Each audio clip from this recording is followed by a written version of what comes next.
à la préparation de l'audit européen qui est prévu dans le cadre des crédits qui vous ont été alloués au niveau du Ségur de la santé pour les opérations d'investissement.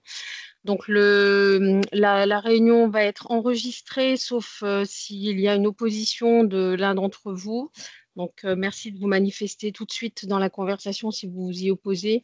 Mais pour nous, ce sera facilitant de pouvoir noter toutes les remarques, les questions et avoir le déroulé de l'intervention.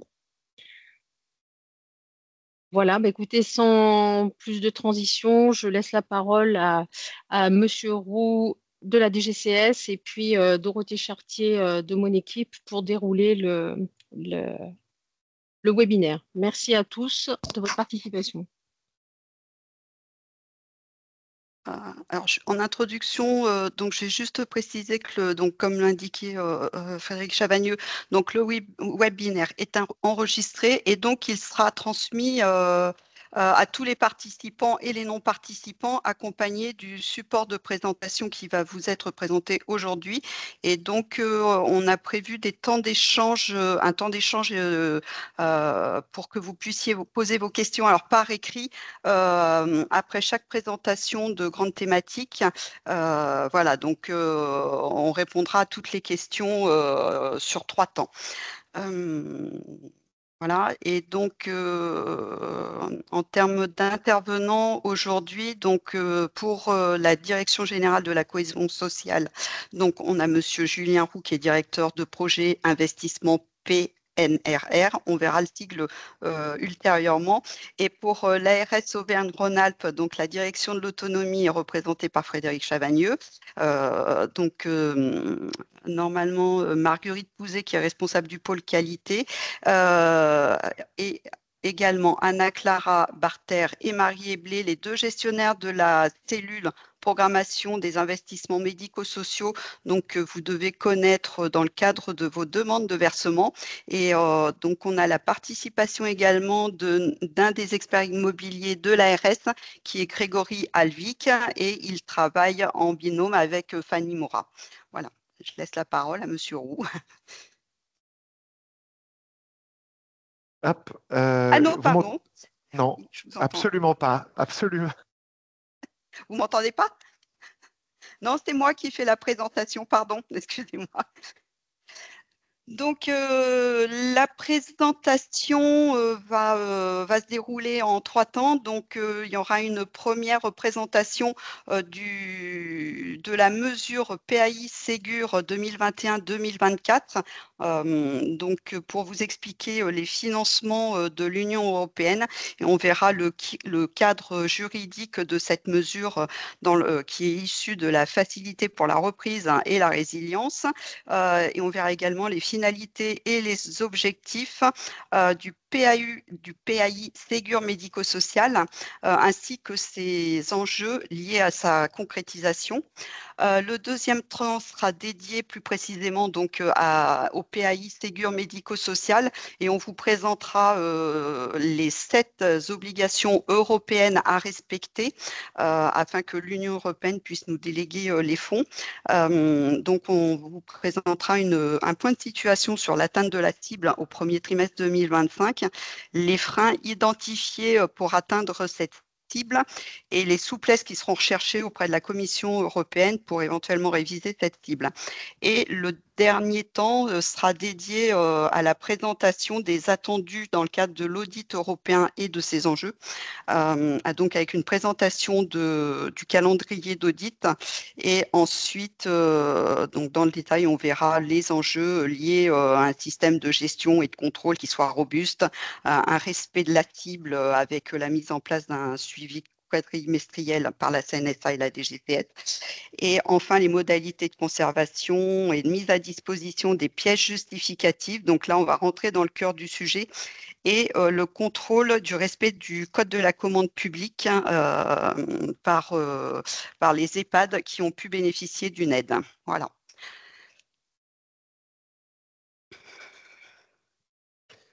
Et cette fois, c'est à moi, je crois.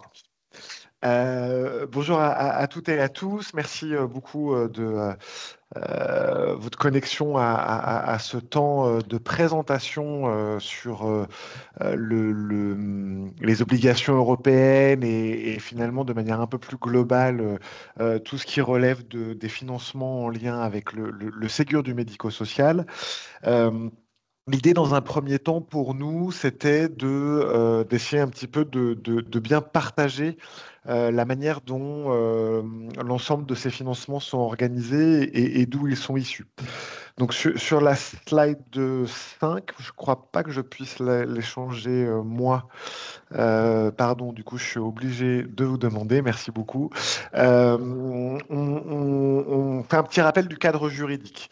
Après le Covid, l'Union européenne a adopté un plan de relance européen qui s'appelle donc la FRR, la Facilité pour la reprise et la résilience, qui a été adopté en 2021 et qui s'est traduit par une déclinaison nationale pour chacun des États membres.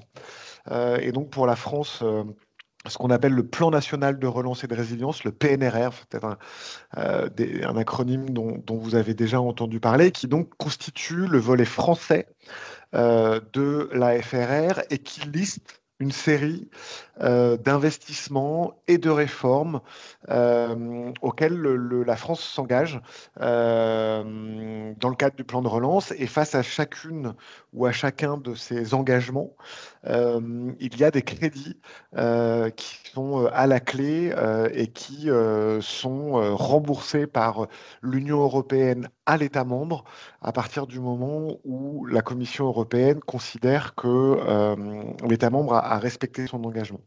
Donc on est vraiment on se situe dans la stratégie de relance par l'investissement post-Covid euh, et qui du coup date de 2021 et qui s'articule aussi avec le plan France Relance qui était le plan national avant le plan européen.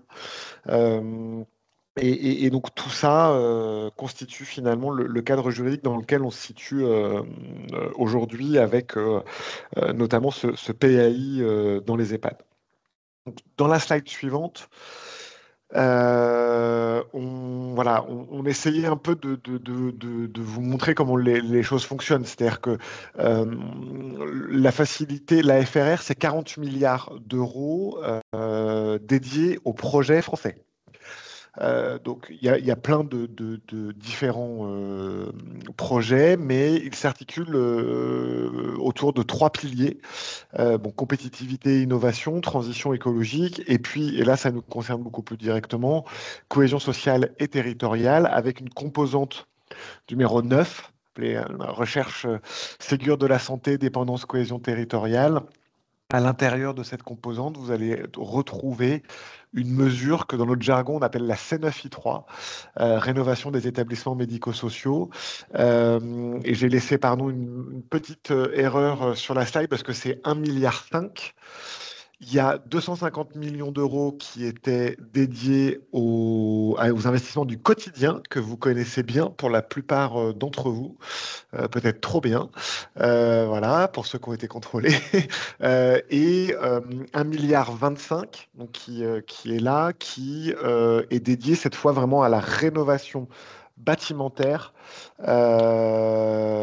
des établissements accueillant des personnes âgées en situation de dépendance. Et je vais un peu détailler dans la slide suivante ce que ça implique. Euh, En l'occurrence, la finalité et l'objectif pour notre volet EHPAD ici, euh, c'est tout ce qui est un peu décliné dans l'instruction de 2021 de la CNSA, avec l'idée d'accompagner les EHPAD dans la transformation de leur offre, avec trois grands axes majeurs. Développer le sentiment d'être chez soi, développer la facilitation des soins et puis développer une forme d'ouverture vers l'extérieur. C'est pas une forme, d'ailleurs, c'est une ouverture sur l'extérieur avec le développement notamment des tiers-lieux, même s'il n'y a pas que ça. Et donc, pour assurer un peu ces trois piliers, il y a tout un travail qui est mené pour favoriser la qualité de la conception et puis s'assurer de la viabilité économique du projet. Sur la slide suivante, on veut. Pardon, on peut rester sur cette slide, mais les EHPAD constituent la partie très majoritaire et très principale des investissements dédiés à la rénovation des établissements sociaux, mais on a deux autres sous-mesures d'une certaine manière, la rénovation et la création de places en résidence autonomie, et puis la rénovation de logements en habitat inclusif. J'ai appris hier à mes dépens qu'on ne parle pas de places en habitat inclusif, mais de logement. Voilà. Là, cette part EHPAD, elle représente quasiment 1 milliard d'euros sur le milliard 250 millions d'euros, donc elle est extrêmement importante. Et elle est donc connectée à un remboursement de la part de l'Union européenne de 1,25 milliard d'euros. On a une particularité dans le cadre de la FRR, c'est que l'Union européenne, contrairement aux autres fonds européens que peut-être certains d'entre vous connaissent, on est dans une logique de performance. C'est-à-dire qu'on se met d'accord sur une cible, on atteint la cible, on obtient le remboursement. On n'atteint pas la cible, on n'obtient pas le remboursement. Donc, concernant cette mesure-là, on doit avoir rénové ou créé, en fait, on doit avoir au moins 32 200 solutions d'hébergement ou d'habitation, donc places, désolé pour l'habitat inclusif, pour personnes âgées qui ont bénéficié d'une aide à l'investissement. Donc, soit pour leur rénovation à 90%, soit pour leur création à 10% à peu près. Et on doit avoir obtenu on doit avoir atteint cette cible quantitative de 32 200 places au 30 juin 2026, puisque c'est la date de fin du plan de relance européen et qui a commencé en 21, qui se termine en 2026 et qui ne sera pas prolongée. Donc cette date, elle est tout à fait impérative. C'est une cible qui a été abaissée, parce qu'elle était initialement à 36 000, mais on a obtenu cette baisse effectivement lors de différents échanges et de renégociations sur le volet français du PNRR, parce qu'en fait, on a réintégré, le plan de relance a intégré une dimension énergétique avec ce qu'on appelle le volet Repower IE, et on en a profité, tous les États membres, pour un peu toiletter les engagements qu'on avait pris en 2021, et depuis entre le moment, si vous voulez, où on a signé la première version du PNRR et 2023, on avait eu un choc inflationniste très puissant qui a eu un impact, et vous le savez très bien, sur le coût global des travaux. Et donc, on a obtenu de la part de la Commission européenne une baisse de cette cible à atteindre. Et puis, comme je le disais, elle intègre aussi le développement des résidences autonomie et de l'habitat inclusif. J'ai une dernière slide, si ma mémoire est bonne, à vous présenter, qui détaille un tout petit peu du coup ce qu'on vient de dire, mais donc le PAI médico-social, donc c'est le PAI immobilier classique, celui dont vous avez bénéficié. C'est un PAI particulier pour la Corse et les territoires ultramarins, en raison notamment d'un retard dans l'offre beaucoup plus marqué qu'ailleurs, puis l'habitat inclusif, ainsi que les résidences autonomie dans leur volet réhabilitation et création. Voilà pour le package un peu juridique et le cadre global dans lequel on se situe.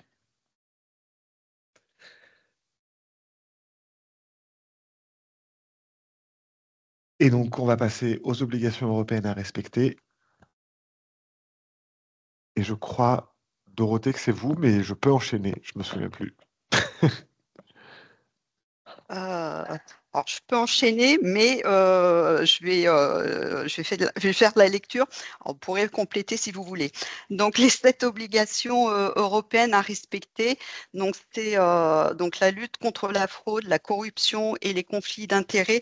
Alors, ce qu'il faut savoir, c'est pas seulement comment dire au niveau des EHPAD, mais c'est même en interne au niveau des ARS, hein, notamment, où on doit vraiment avoir mis en place un contrôle interne très très robuste pour ne pas rentrer dans la corruption ou les conflits d'intérêts. Voilà pour la petite précision. Ensuite, on a comme deuxième obligation le règle de non-cumul de financement européen. Donc, sur les conventions, les PAI à compter de 2022, donc on a demandé à tous les établissements la signature d'une attestation d'absence de double financement européen.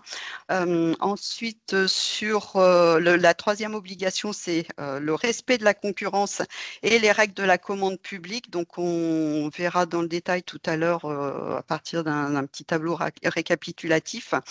Ensuite, on doit, nous, au niveau de l'ARS, s'assurer que les fonds ont bien été utilisés aux fins prévues initialement, c'est-à-dire ce qui est mentionné dans la convention.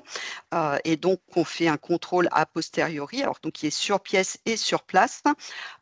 Et on doit garantir également le respect des cibles quantitatives que M. Roux vient de vous détailler. Ensuite, en cas de non-utilisation des fonds à l'objet financé au travers des conventions, donc les ARS doivent procéder au recouvrement des indus ou appliquer des corrections financières. Donc c'est tout l'objectif de l'audit qui sera réalisé, enfin qui commence à être mené. Et ensuite, dans le cadre de l'audit, on devra également garantir la conservation des pièces justificatives, mais ça, j'aurai l'occasion de le développer ultérieurement par rapport aux pièces justificatives qu'on va vous demander au moment du versement du solde. Et le dernier point, c'est vous devez garantir également la visibilité. Alors, pas que vous, nous aussi, on doit garantir la visibilité du financement européen, c'est-à-dire que les logos, alors France Relance et Next, alors mon anglais est très loin, hein, Next Union, mais il est affiché plus loin. Je suis désolée, mais je peine avec ce Next Generation EU. Voilà. Donc, ces deux logos doivent obligatoirement apparaître sur tous les supports de communication, alors autant au niveau des EHPAD qu'au niveau des autorités de tarification. Voilà.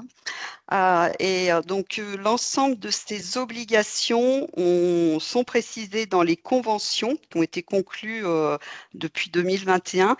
Et en ARS, ce qu'on a mis en place, c'est un avenant. Donc, vous avez dû le recevoir en début de semaine, qui reprend précisément l'ensemble de ces obligations et qui sont illustrées notamment par la pièce justificative qui est attendue. Et donc, alors, à ce jour, il y a un seul établissement dans la région qui n'a pas encore reçu cet avenant parce qu'on attend la signature de l'avenant précédent qui doit être une prorogation ou un changement de dénomination de l'établissement ou de l'organisme gestionnaire ou un changement d'adresse. Voilà. Voilà pour ces 7 obligations européennes.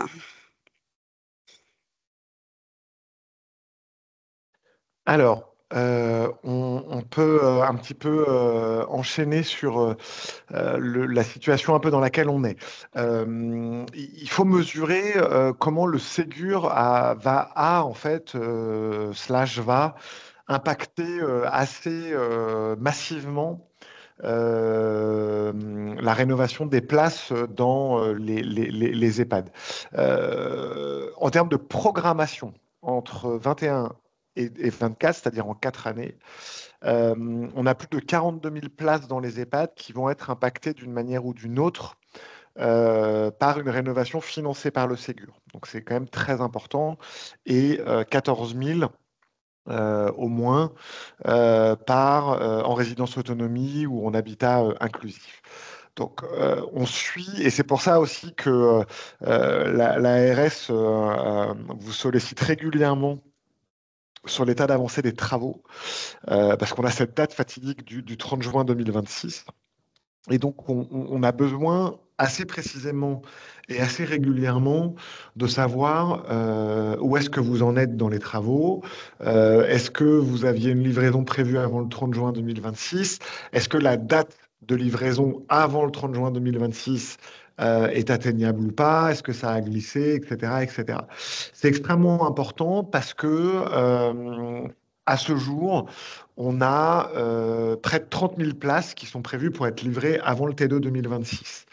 Donc plus de 18 000 places en EHPAD. On est en train de revérifier la comptabilisation des places en résidence autonomie, parce qu'en fait, on n'en a probablement pas compté un certain nombre, ce qui serait plutôt une bonne nouvelle. Et par ailleurs, on est sur des travaux qui sont beaucoup moins structurants et beaucoup moins transformants, c'est-à-dire qu'on sera dans les résidences autonomiques que dans les EHPAD, donc les travaux ont tendance à sortir plus rapidement. Mais sur ces 30 000 places et sur les 32 000 de la cible, il y en a quand même plus de 18 000 qui dépendent des EHPAD. Et donc, on a à ce stade plus de 18 000 places d'EHPAD qui ont pour date prévisionnelle de livraison une date qui est avant le T2 2026. Et donc, quand ça glisse, ou si ça glisse, évidemment, tout ça a un impact assez important pour l'atteinte de la cible. Il y a des éléments aussi qui peuvent un peu changer. Par exemple, quand on finançait un tiers-lieu, uniquement un tiers-lieu dans un EHPAD, jusqu'à maintenant, c'était des places que nous excluions du calcul et de la comptabilisation. Après différents échanges que nous avons eus avec la Direction générale du Trésor, qui est l'autorité nationale de coordination du PNRR pour la France, euh, il faut qu'on puisse présenter la possibilité à la Commission européenne de prendre en compte, par exemple, des travaux qui n'ont eu lieu que pour financer un tiers-lieu dans la comptabilisation des places. Voilà.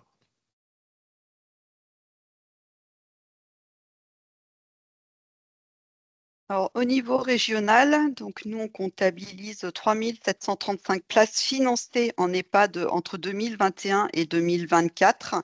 Et on a seulement 2509 places, alors à date, qui devraient être livrées avant le deuxième trimestre 2026. Alors, ce qu'il faut savoir, c'est que l'ARS Auvergne-Rhône-Alpes, au niveau national, pèse énormément.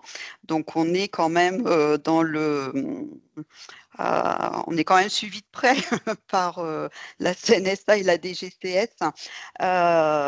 Donc, alors, moi, je relativise. Alors, Monsieur Roux est plutôt très optimiste. Moi, je suis plutôt très pessimiste. Donc, à nous deux, on va arriver peut-être à une moyenne. Et donc, si on fait abstraction des places qui seraient livrées sur le premier semestre 2026, parce qu'on sait que de toute façon, les travaux prennent toujours du retard. On pourrait arriver à la situation où 800 places ne rentreraient pas dans la cible, et c'est-à-dire qu'on ne serait plus à 2509 places, mais 1800, si je me trompe. Non, 1700 places, pardon, excusez-moi. Voilà, donc c'est à ce jour, on est à 2509 places, ce qui est bien, on va dire, mais j'ai des craintes, j'ai des craintes. Et après, pour expliquer un petit peu le contexte, c'était il y a un an à peu près, j'avais fait une situation de l'avancée des travaux, et ce qu'on avait constaté, c'est que les dossiers qui avaient été financés en 2021, qui avaient subi de plein fouet, alors j'anticipe la slide suivante, qui avaient subi de plein fouet l'augmentation de l'indice du BTP, ensuite les taux d'intérêt qui avaient augmenté.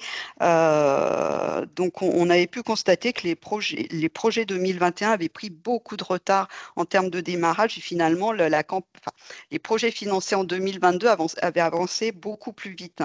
Donc là, j'ai refait le point et donc à ce jour, on a quand même 70% des projets. Alors donc on comptabilise 29 projets qui permettent d'atteindre la cible. on a 70% des projets, donc soit 20, qui sont en phase d'achèvement de travaux, c'est-à-dire ou en opération préalable à la réception, ou réception des travaux, ou garantie de parfait achèvement. Donc, ce qui est plutôt optimiste.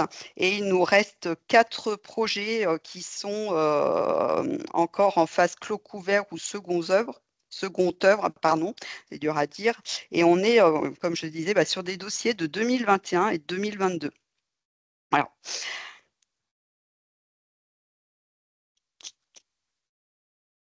Voilà pour le bilan régional. Alors, Juste pardon. dans la conversation, il y a eu une question concernant les places financées pour avoir la précision par rapport aux places déjà existantes qui sont réhabilitées ou des créations de places également. Donc ça, moi, j'ai pu répondre en disant qu'on avait bien les deux. Par contre, il y avait une question sur la répartition, la proportion entre les places de réhabilitées et les places neuves, hein. Ça, j'avoue que je n'avais pas l'information. Non, c'est pas une donnée que j'ai Non. analysée. Après, l'analyse, elle peut être très vite faite, mais Au niveau national, d'abord, pour l'Union européenne, il n'y a pas de distinction, hein, peu importe, on pourrait faire 100% de neuf ou 100% de réhab. Au niveau national, mais quand j'englobe aussi les résidences autonomie, etc., on est à 90% de réhabilitation et 10% de création. Après, dans les dossiers, on a aussi des réhabilitations avec des extensions. Enfin, on a un peu on a un peu tous les cas de figure, hein.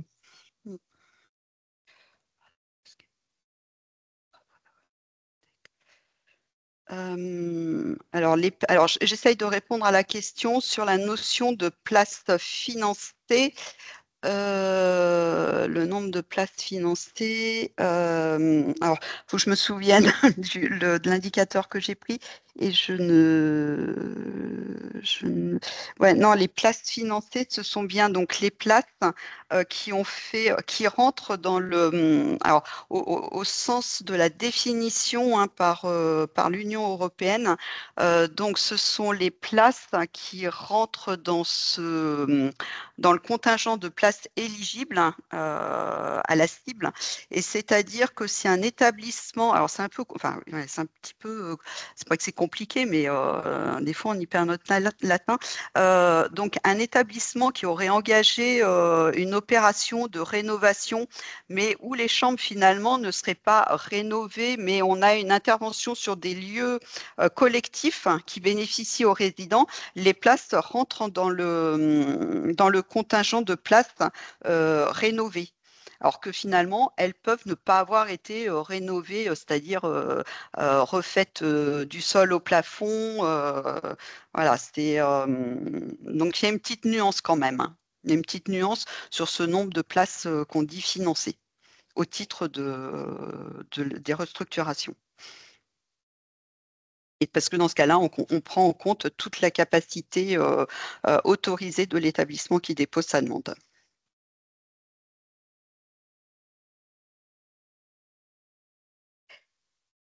Alors, les freins qui ont été identifiés alors, en région, mais pas que, hein, c'est un constat national, hein, pour la mise en œuvre des projets immobiliers qui ont été financés depuis 2021. Et donc, je l'ai dit précédemment, donc on a eu l'impact de l'inflation sur le coût des travaux.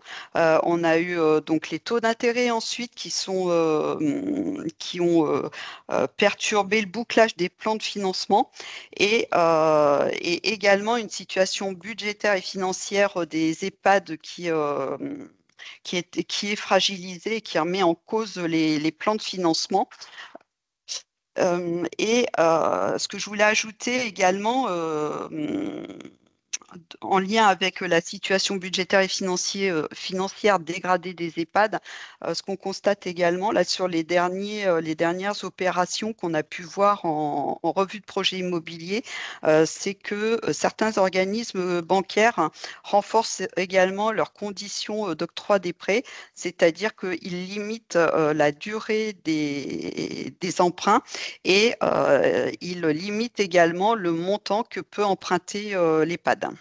Voilà. Donc, on sait que la situation n'est pas la situation est un peu dégradée, et avec également la difficulté aussi de rentrer dans l'enveloppe, c'est-à-dire dans le prix de journée maximum qui est fixé par les conseils départementaux. Voilà, et on sait que c'est très difficile pour les EHPAD de mener une opération immobilière.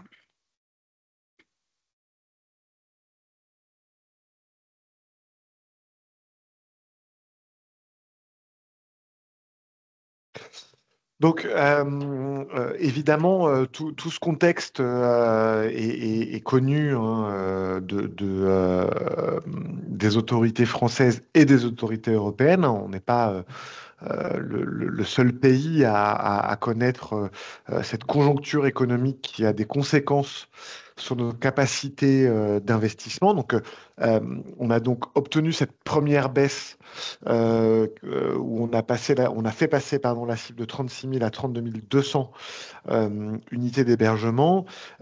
Mais c'est vrai que après cette première baisse, on a notamment eu une hausse pardon, assez radicale des taux d'intérêt. Et en moyenne, c'est évidemment très variable, mais en moyenne, 57% des projets financés par le Ségur sont financés à 57% par l'emprunt. Pardon, je ne sais pas si j'étais très clair, mais 57% en moyenne des projets Ségur sont financés par l'emprunt. Donc, quand le taux d'intérêt passe de 1 à 4%, évidemment, tout ça a un impact extrêmement important sur le coût. Donc, on a évidemment des échanges réguliers avec la Direction générale du Trésor.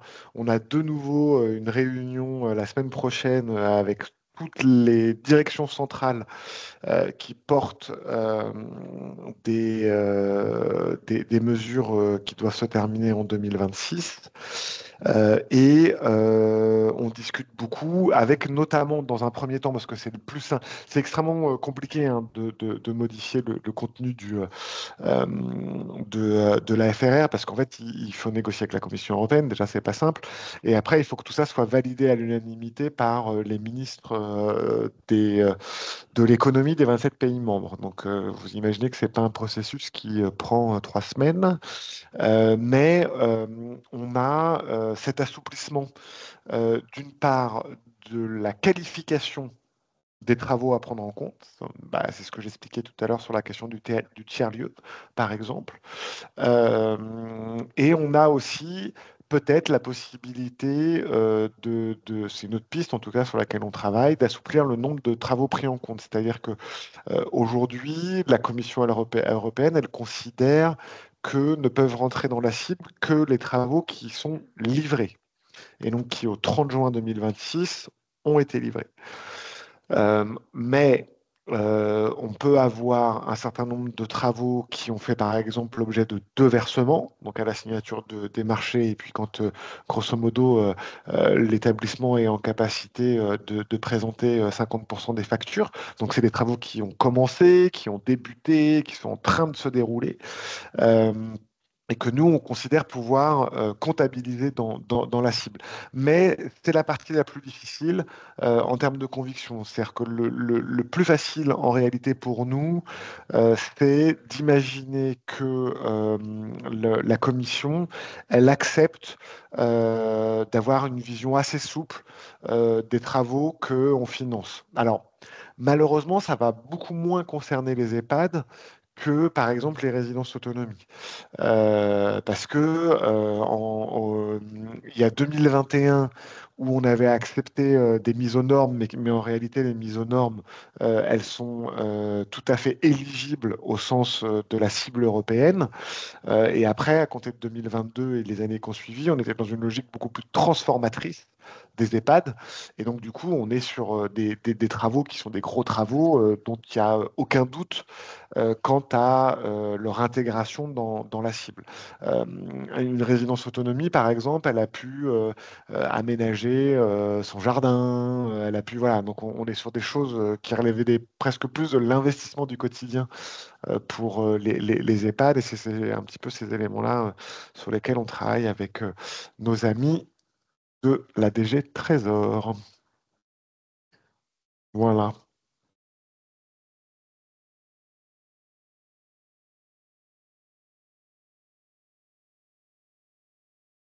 Et pardon, je continue avec l'audit européen et ses Non, enjeux. je vais vérifier, excusez-moi, je vérifiais qu'il n'y avait pas de questions, donc non. Ah, Ça, pardon. c'est, ouais, non. Je continue sur l'audit européen et ses enjeux. Alors, la particularité, pardon, parce qu'on ne l'a pas tout de suite dit, mais enfin, on va revenir dessus, mais en fait, s'agissant de fonds européens, et de surcroît d'une somme très conséquente, puisqu'on parle d'un milliard 25 euros, pardon, 1,250 milliard d'euros, on est soumis à des audits. Donc, on est soumis à un minima 2 audits, et ça peut aller jusqu'à 4, parce que 4 audits, c'est le nombre qu'on a connu d'audits concernant les investissements du quotidien. Donc, nous, c'est pour ça qu'on a organisé là, dès février 2025 un audit blanc des GCS et CNSA via évidemment les ARS. Audit blanc donc, dont on fera un rendu global aux ARS d'ici un mois. Et on sait d'ores et déjà qu'au premier semestre 2026, nous allons être audités par l'Autorité nationale d'audit pour les fonds européens, l'ANAFE, qui s'appelait avant la CICC, pour ceux qui en ont entendu parler ou qui ont été euh, audités dans le cadre des investissements du quotidien. L'ANAFE, donc c'est l'IGAS, c'est les inspecteurs de l'IGAS, mais qui agissent au nom de la Commission européenne, qui vont venir contrôler et vérifier le système de gestion et de contrôle que nous avons mis en place. Par ailleurs, ils vont prendre un échantillon de dossiers qui vont contrôler, comme ils l'avaient fait sur les investissements du quotidien. Donc, ils vont demander la notification, la convention, les factures, la preuve que l'ARS a fait les versements, la preuve que vous avez fait un marché public, la preuve qu'il y a bien le logo européen, etc., etc. Des éléments sur lesquels on va revenir. Ça fait l'objet d'un rapport qui a ce qu'on appelle une cotation, qui est comprise entre 1 et 3. La cotation 1, c'est la meilleure, ça veut dire qu'il y a une validation du système sans réserve. Cotation 2, validation du système avec des réserves. Cotation 3, pas de validation du système, ce qui est le pire des scénarios. Ce rapport, il est annexé à la demande de paiement de la France, puisque en fait, en juillet, la France, elle va envoyer à Bruxelles et à la Commission européenne la totalité des mesures qui se terminent en 2026, dont la nôtre, avec la liste des bénéficiaires qui démontre que nous avons atteint la cible de 32 200. Donc du coup, on retransmettra cette liste définitive en septembre et très rapidement dans la foulée, la Commission européenne, elle audite la demande de remboursement de la France. Et en fait, très concrètement, ce qu'ils font, c'est qu'ils reprennent un échantillon de dossiers. Généralement, ils font attention à ne pas prendre des dossiers identiques à l'échantillon qui avait été tiré au sort par l'ANAFE et ils nous redemandent les mêmes pièces, les mêmes preuves, de manière à ce qu'on puisse évidemment démontrer que nous avons respecté la totalité des règles européennes et la préservation de ce qu'on appelle les intérêts financiers de l'Union européenne. Euh, Ça sera la dernière demande de paiement. Donc la première demande de paiement, elle a eu lieu en 21. Il y a eu 22, 23, 24. Il n'y en aura probablement pas en 25 et ça sera 26. Du coup, ça sera la 5e demande de paiement.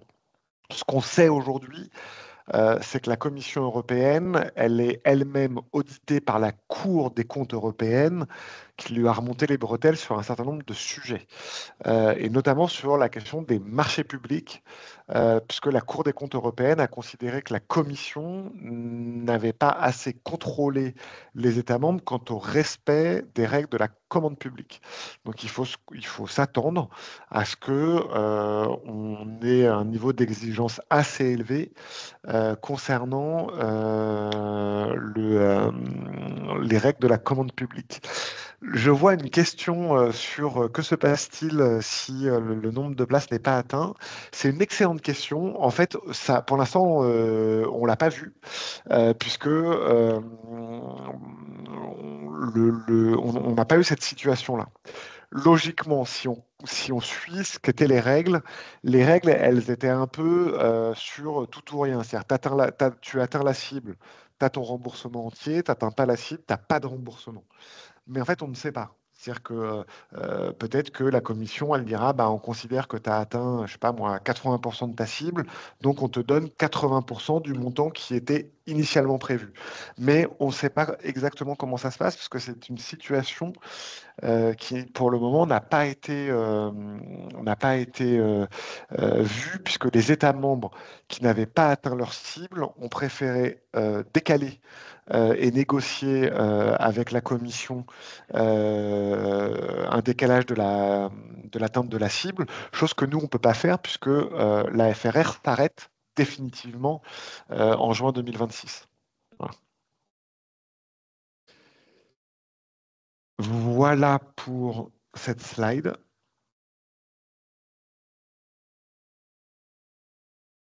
Alors, donc les enjeux de l'audit, donc on l'a dit, c'est le respect de la cible, hein, des 32 200 places livrées au 30 juin 2026.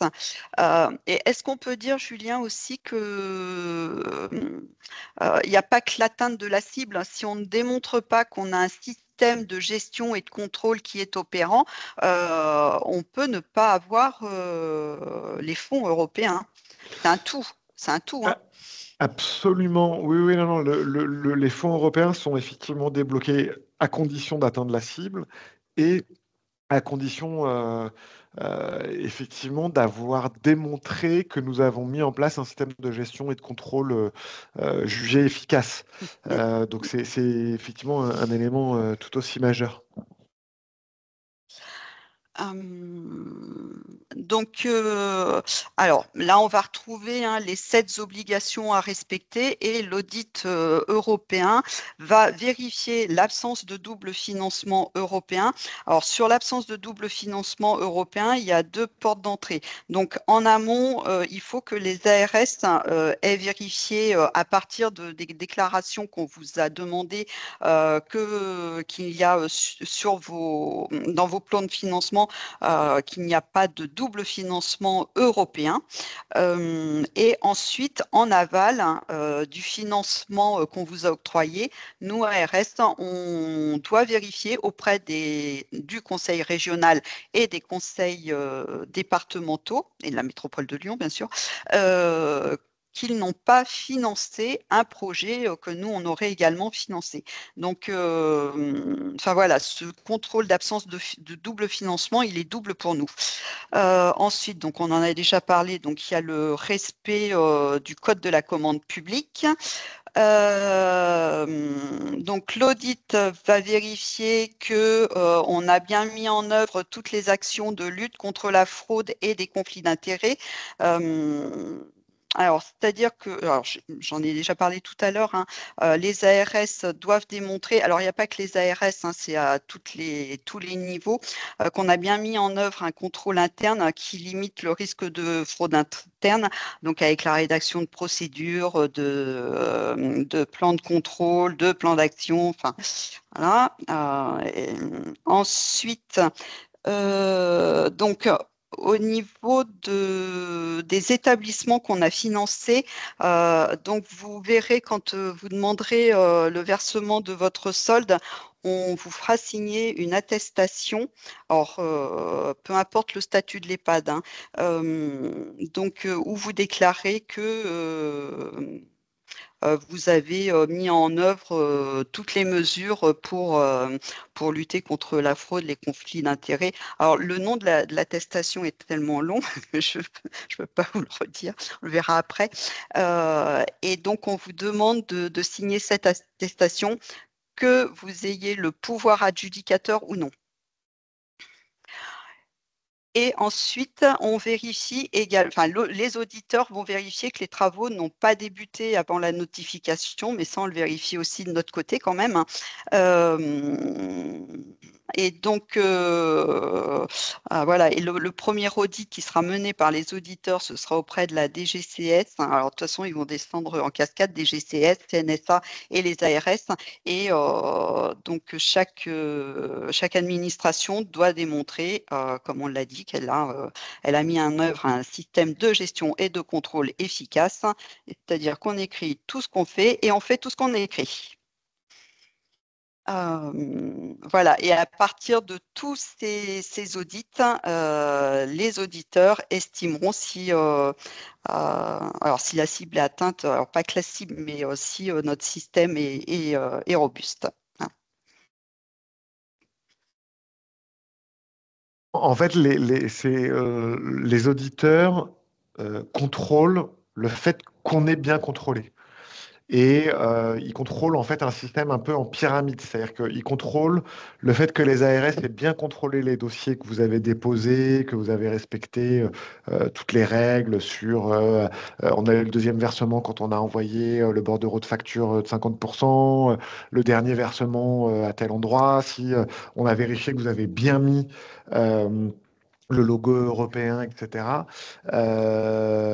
Après, les auditeurs contrôlent pour savoir si la CNSA et nous, on a bien contrôlé les ARS sur le fait qu'elles aient bien contrôlé les EHPAD. Vous voyez, il y a un truc un peu comme ça en cascade.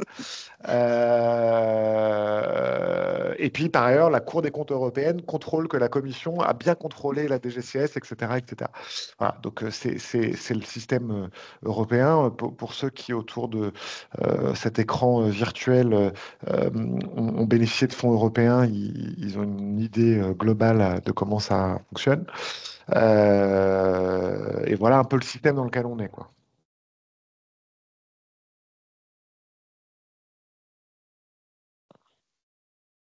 Donc, sur la comptabilisation des places, bon, on va passer très rapidement puisque M. Roux en a déjà parlé. Donc, tous les 4 mois environ, donc l'ARS se rapproche de vous pour faire un point de situation sur le stade d'avancement des travaux. Et puis, alors, en début d'année, on a fait un point très précis sur les dates prévisibles de début de travaux et de fin de travaux. Et donc là, on a renforcé aussi, enfin comment dire renforcé, non, c'est ce qu'on cherche à savoir, c'est quand les demandes de paiement seront déposées. Ben voilà, c'est après, on a l'audit, on avance avec l'audit, mais on avance sur d'autres sujets. Voilà, c'est assez lourd, hein, comme recueil quand même. Et donc, je voulais juste attirer votre attention. C'est que j'ai calculé les moyens de dépôt des demandes de versement, donc par rapport à la date de démarrage des travaux et à la date d'achèvement des travaux. Donc en moyenne, alors c'est tous les établissements confondus, hein, puisque j'ai analysé tous les dossiers PAI qui relèvent du champ PA ou du champ des EHPAD ou du champ du handicap. En moyenne, on est à un délai de dépôt de la date de demande de versement et la date de démarrage des travaux de 200 jours. Donc, si vous pouvez réagir au niveau des EHPAD, n'hésitez pas. Mais voilà, c'est un fait. On est sur un volume assez important de dossiers, hein. Et on est à 300 jours en moyenne de délai entre la date de demande de versement par l'organisme gestionnaire et la date d'achèvement des travaux. Donc, les délais sont très longs. Alors oui, on était sur un échantillonnage de 228 dossiers. Je trouve important de vous assurer ce retour pour que voilà, vous vous rendiez compte. Et donc, d'où nos relances régulières pour savoir où vous en êtes, votre demande de paiement. Voilà. Si je peux me permettre d'intervenir sur ce point, moi je voulais attirer votre attention aussi au niveau des établissements sur l'importance d'avoir une organisation interne qui vous permette de suivre ces projets qui sont des projets au long cours, hein. C'est vrai que reconstruire, réhabiliter, c'est pas justement le pays du quotidien où on va être sur des plus petits investissements. Mais le constat qu'on fait, c'est qu'on a du mal aussi à avoir un interlocuteur attitré qui soit présent un peu au long cours pour suivre les dossiers. Et dans le cadre de l'audit qui va arriver en 2026, c'est vraiment un point de fragilité qu'il nous faut combattre parce que on a eu quand même des établissements où plus personne ne savait trop où était le dossier et de quoi on parlait même, puisque les travaux étaient finis. Alors, ce n'était pas forcément des dossiers qui rentraient dans le cadre du Ségur, mais vous voyez, c'est un peu ce type d'interrogation que nous, on a. Là, en l'occurrence, vous êtes autour de l'écran, tous concernés par l'audit européen, puisque vos projets ont été financés dans le cadre de ces fonds. Donc, on a vraiment besoin que vous puissiez, j'allais dire, vous organiser en interne pour qu'on ait j'allais dire, un lien privilégié et même personnalisé avec vous pour suivre l'avancée des travaux, les demandes de financement. Et là où on a été effectivement très, très surpris, c'est effectivement les délais de demande de crédit, parce que dans un contexte où on sait que les établissements sont en difficulté financière de plus en plus, là, je vous avoue qu'on n'a pas trouvé de raisons qui font que vous mettiez autant, alors je dis vous de manière globale, hein, c'est pas, il y a autant de délais entre la fin des travaux et la demande du solde de versement. On n'est pas sur 10 000 euros, on est sur des sommes importantes. Donc là, il y a vraiment un enjeu au niveau des établissements et des EHPAD en particulier, de pilotage de ces dossiers et de suivi vraiment rapproché des différentes étapes, dont les étapes qui sont celles de demander les versements des fonds qui vous ont été octroyés au début du PAI. Voilà, c'était un point qui me paraissait important de souligner. Et je me permets de rajouter un élément également, parce que c'est une situation que nous avons connue. L'Union européenne, quand il demande des documents, il nous donne 5 jours ouvrés. Voilà, pas plus. Et pour les collègues de l'ARS qui sont là, ils se souviennent comme moi que le 16 août 2023, la Commission nous a demandé des pièces pour 230 dossiers et ils nous ont donné 5 jours pour tout leur renvoyer. Donc,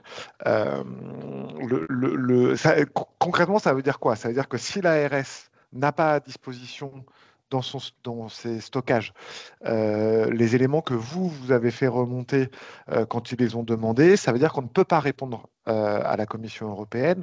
Et la Commission européenne, si on ne peut pas lui répondre en temps et en heure, elle va considérer que notre système de gestion et de contrôle est défaillant. Donc c'est pour ça aussi hein, y a une insistance là aussi hein, en ricochet. Hein, la Commission est exigeante, on est exigeant, l'ARS est exigeante, tout ça est en cascade. Et c'est très important pour nous qu'on puisse avoir à disposition et disponibles les pièces qui sont potentiellement, enfin qui ne sont pas potentiellement, mais qui seront demandées par la Commission européenne. Alors, il y a des réactions dans la conversation. Donc, sur ce qu'on vient de dire entre les délais, entre la fin des travaux et la demande de financement, il y a enfin, de votre côté, vous exprimez une difficulté pour avoir la levée des réserves de parfait achèvement, la complexité des DGD. Et puis, pour la demande du premier acompte, vous mentionnez aussi que l'attestation de l'ANAP peut être longue à recevoir. Donc, je ne sais pas si au niveau de la DGCS, on peut s'articuler un peu avec la NAP pour que ça aille plus vite. Ça peut être peut-être Ouais, alors, une solution. je voulais réagir. Alors, concernant... alors, je vais réagir par rapport à l'ANAP. Donc, l'ANAP nous a informé qu'elle traitait les demandes d'attestation de conformité des données au SIM dans le délai de 8 jours. Alors, 8 jours à partir du moment où le dossier était complet. Nous, ce qu'on essaye de faire, c'est quand on envoie la convention signée, par toutes les parties, on envoie un message où on explique toutes les démarches à faire, et notamment sur le premier versement. Si j'ai l'occasion d'avoir les établissements au téléphone avant que la convention soit signée, alors parce qu'en ce moment j'ai des établissements, hein, je leur dis bien de commencer à anticiper la demande, la constitution du dossier à l'attention alors, la constitution du dossier OSIM à l'attention de l'ANAP. Voilà. Alors, je ne pense pas que ce soit l'ANAP qui fasse perdre du temps. Ensuite, alors sur le versement du solde, ce n'est pas le DGD, hein, qui pose problème, puisque nous, le versement du solde, enfin, ce n'est pas nous, hein, c'est la convention prévoit que le versement du solde se fait une fois les travaux achevés. Donc nous, on demande alors ça se trouve, on ne fait pas bien, hein. Monsieur Roux réagira peut-être. Nous, on demande la déclaration d'achèvement de travaux pour la totalité des travaux, et on n'attend pas le DGD parce qu'on sait que le DGD, on perd un an, et donc la CNSA, de toute façon, avait changé le terme de ces conventions, je pense, très tôt. Effectivement, à une époque, il fallait attendre le DGD, mais maintenant, c'est plus le cas. C'est une fois que les travaux sont terminés, qu'on a le PV d'achèvement des travaux, qu'on a un bordereau des factures à acquitter qui est supérieur ou égal au coût total des travaux qui est mentionné dans la convention, on peut lancer le paiement. Et on n'attend pas du tout la levée des réserves et le DGD, hein, du tout.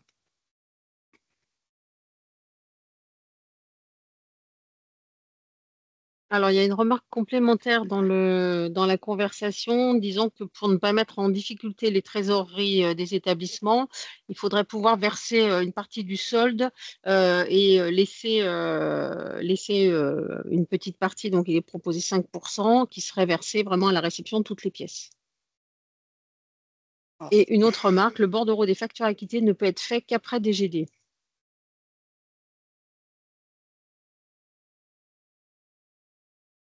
Alors, nous, on traite des Non. bordereaux de factures acquittées dans lesquels les établissements retranchent les 5% de retenue de garantie. Oui, puis le comptable, ou enfin le comptable public ou le comptable de l'établissement, il peut faire une liste certifiée des factures qu'il a effectivement payées et mettre en avant éventuellement celles qui sont sujettes à échange et à discussion. Donc normalement, il n'y a pas de difficulté, hein. Pour moi non plus.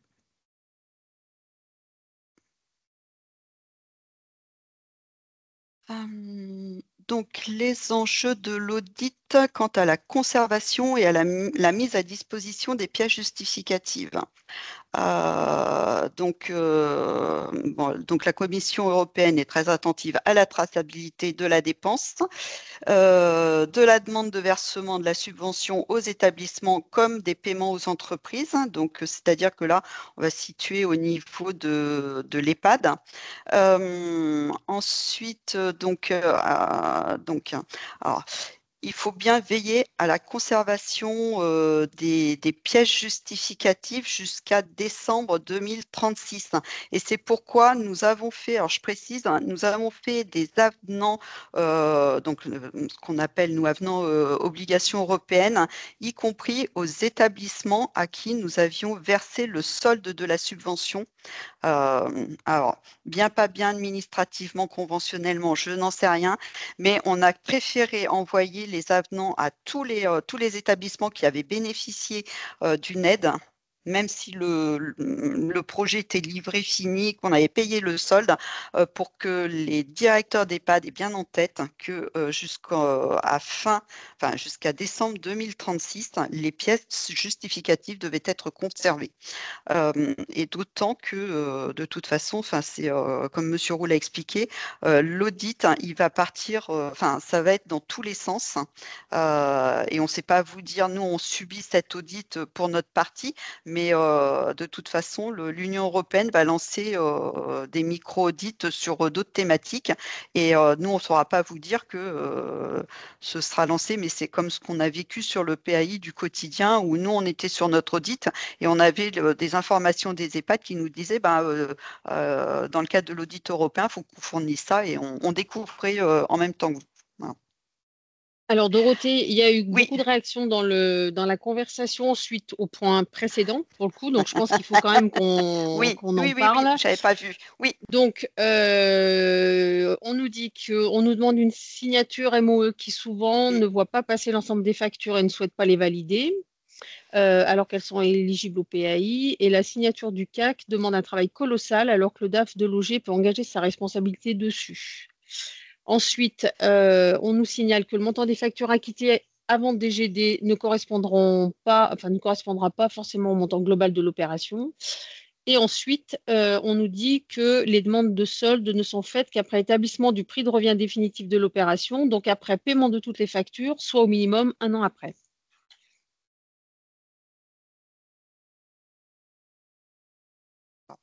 Eh ben, alors, je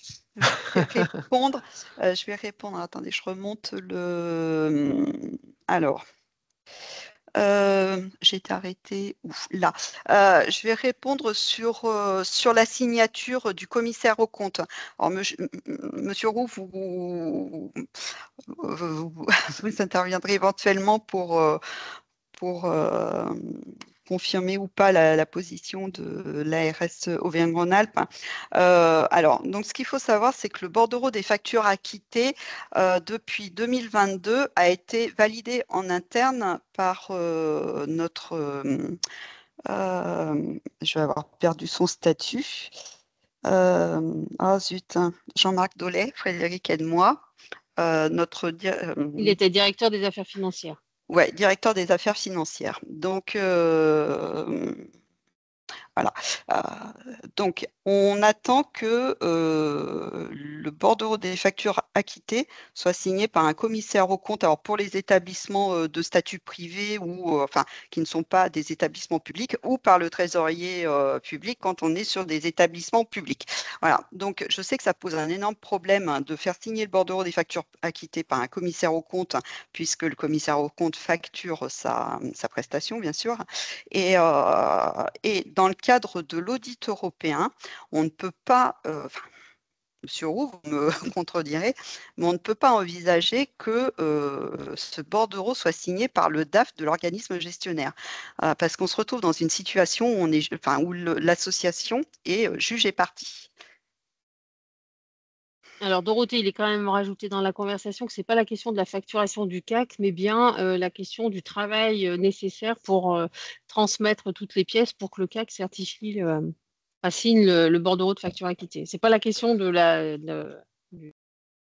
Oui, mais oui, oui. Voilà. Et il est rajouté, ils ne veulent pas signer, sauf à sortir chaque extrait de compte montant le décaissement de chaque facture. Oui, donc c'est un travail de colossal. fourmi et colossal. Ça, on comprend bien. Oui, je comprends. Il y a des ARS qui ont accepté que le bordereau soit signé par le DAF de l'organisme gestionnaire. C'est vrai que c'est compliqué parce que normalement, on est censé avoir 3 acteurs différents qui signent. Et là, on se retrouve du coup uniquement avec 2 acteurs différents. C'est-à-dire qu'il faut trouver l'équilibre entre comment dire, la sécurité des actes et puis les calendriers. Pardon, je ne sais plus qui a écrit ça, mais quand je lis qu'il faut 1 an pour signer le DGD, c'est ça que j'ai lu ou je ne Oui. sais plus. Voilà. C'est vrai que c'est compliqué parce que bon, sur le DGD, à la limite, au moins on est à l'euro près, mais il faut quand même que nous, par exemple, on soit en capacité de pouvoir donner les éléments comment dire, aux auditeurs européens. Donc, non, pardon, excusez-moi, le truc sur lequel j'ai tiqué, c'est la demande de solde. Au minimum 1 an après la livraison, ça typiquement, ça va nous poser problème, par exemple, sur la question de la cible, parce que ouais, ça veut dire qu'on aura des établissements livrés, donc, qui remplissent le critère, mais qui n'auront pas fait l'objet de la totalité du paiement, donc qui ne remplissent plus le critère. Et donc ça, typiquement, pour nous, c'est un sujet. Donc il faut voilà. Donc moi, en tout cas, dans le cadre de l'audit blanc, justement, qu'on a mené avec toutes les ARS, on a vu des ARS qui avaient accepté que et la CNSA du coup l'a validé, que le DAF signe le bordereau. Voilà. Donc, est-ce que ça veut dire que vous acceptez qu'on aille sur ce terrain-là, puisque ce n'était pas la position, nous on était restés assez orthodoxes sur notre, Tout à fait. sur notre posture, mais Ouais, bon, ce qui est normal. vu Non, mais les difficultés exprimées par les établissements, si vous nous dites que c'est possible, on dessert, nous ça nous ouais, simplifiera les Il choses faut et que pour ce les soit établissements écrit. aussi. Il faut que ce soit écrit. non, mais on peut. Moi, ce que je propose, c'est qu'on dessert effectivement, et on va par ailleurs intégrer cet élément-là lors du retour du GT. Comme ça sera bien précisé dans les documents qu'on vous transmettra. Après, je vais réagir sur la signature du bordereau des factures acquittées par l'architecte. Alors, je sais qu'on a de plus en plus, effectivement, de refus de signature par l'architecte qui pense, je ne sais pas de quoi il a peur, l'architecte, mais voilà, et tout ce qu'on lui demande, c'est d'attester que les travaux sont bien réalisés dans les règles de l'art, etc. On ne lui demande pas de s'engager sur le paiement des factures par l'organisme gestionnaire ou le maître d'ouvrage s'il n'est pas l'organisme gestionnaire. Voilà, alors on sait aussi qu'ils ne veulent pas se prononcer sur les travaux qu'ils n'auraient pas supervisés. Après, moi j'applique une convention, enfin je suis chargée de mettre en œuvre, enfin d'appliquer les dispositions conventionnelles et sur les conditions de versement du deuxième et troisième acompte. Ce qui est prévu, c'est que le bordereau des factures acquittées soit signé par l'architecte. Et je ne peux pas déroger à la règle. Voilà. Alors, j'ai fait remonter la CNSA cette problématique. Voilà, mais bon, pour le moment, les conventions, elles sont ce qu'elles sont. Pour le coup, c'est son boulot à l'architecte de faire ça. Enfin, je suis désolé, mais s'il dit, mais moi, j'ai pas suivi cette partie du chantier, j'ai envie de lui dire, mais il était où, quoi? Du coup, parce que c'est quand même son boulot et c'est ce à quoi on le paye, quoi. Voilà. Bon, alors Donc, dans le chat, il est mentionné qu'il faudrait que l'architecte puisse signer un document différent du tableau de facture, mais la réponse, elle est dans la convention. La convention, elle le prévoit. Elle prévoit la signature du bordereau et il y a un soulagement quand même exprimé concernant la possible signature par le DAF.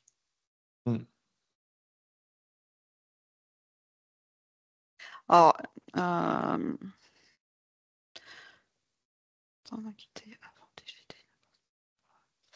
Alors, je réagis aussi par rapport à la réflexion. Le montant des factures acquittées avant DGD ne correspondra pas au montant global de l'opération. Après, si on applique, alors je précise, si on applique les dispositions conventionnelles concernant le versement du solde, ce qu'il nous faut, c'est un bordereau des factures acquittées qui couvre à minima le coût global de l'opération, donc le coût global, pas seulement le coût de la dépense éligible ou la dépense subventionnable. On est sur le coût global de l'opération qui a été estimé à la signature de la convention. Donc, à partir du moment où le montant des factures dépasse ce coût total de l'opération, dépenses éligibles ou dépenses non éligibles, on peut faire le versement du solde et à partir du moment où on a une déclaration d'achèvement des travaux dans lequel comment dire, la petite case la petite case est cochée pour totalité des travaux achevés. Voilà. Donc c'est pour ça que, enfin, si vous attendez un an, avant de nous transmettre la demande de versement du solde, vous aggravez votre trésorerie et on n'a pas, comment dire, on vous demandera jamais le DGD puisqu'il n'est pas demandé dans la convention. Voilà. Il y a possibilité de raccourcir les délais pour obtenir le versement du solde.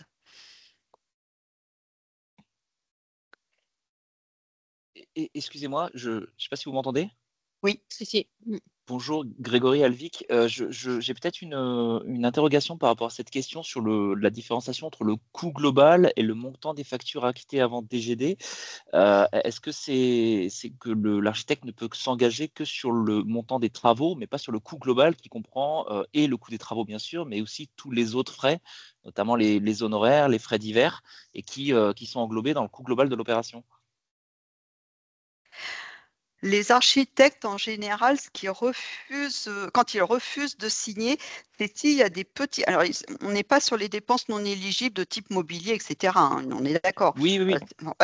On est sur comment dire, des petits travaux qui n'étaient pas prévus au départ, qui ont été rajoutés par l'organisme gestionnaire. En gros, des trucs hors marché. Tu vois, des trucs peut-être qui n'ont pas été prévus ou alors, enfin, voilà. Mais on est vraiment sur des dépenses par rapport au coût global des travaux qui est accessoire. Hein. Alors, je cite les cas que j'ai vécus. Hein. Voilà. Et sachez que moi, ça ne me pose pas de problème d'appeler l'architecte. Voilà.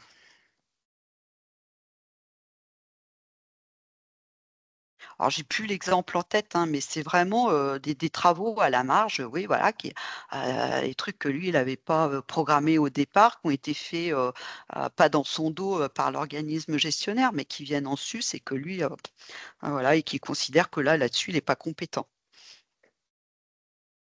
Alors, il y a des compléments qui sont mis dans la conversation avec la remarque qui concerne la retenue du DGD qui n'est pas versée jusqu'à la clôture effective du DGD. Et il y a donc un pourcentage qui est retenu au titre de la retenue est une sécurité.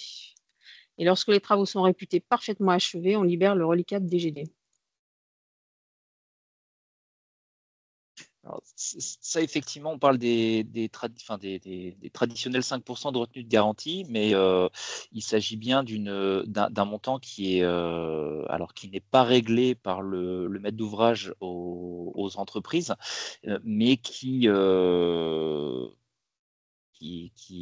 un statut pour moi un peu particulier dans le sens où c'est quand même ce montant-là est quand même facturé et à la libération à la fin de la levée des réserves de parfait achèvement, ce montant, le maître d'ouvrage s'engage à les libérer. Donc, effectivement, on est à 95% du montant de facturation, mais sur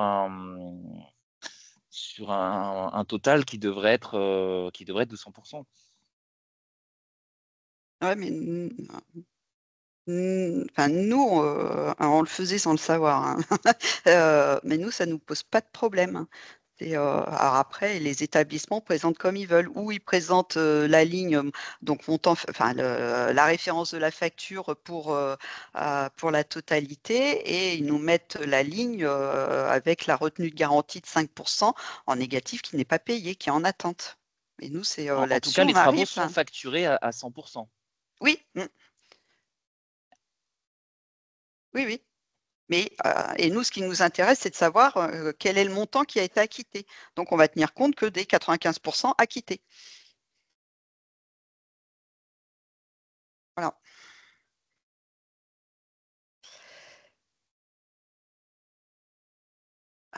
Est-ce qu'on peut poursuivre?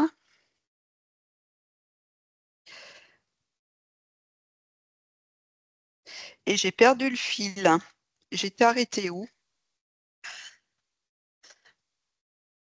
Au fait qu'il fallait garder les documents pour l'instant. Et puis après, on est parti sur le.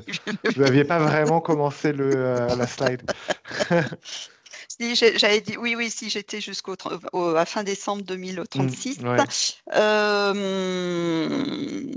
Donc oui, bah voilà, bon, on l'a déjà dit, il faut tenir à disposition les documents.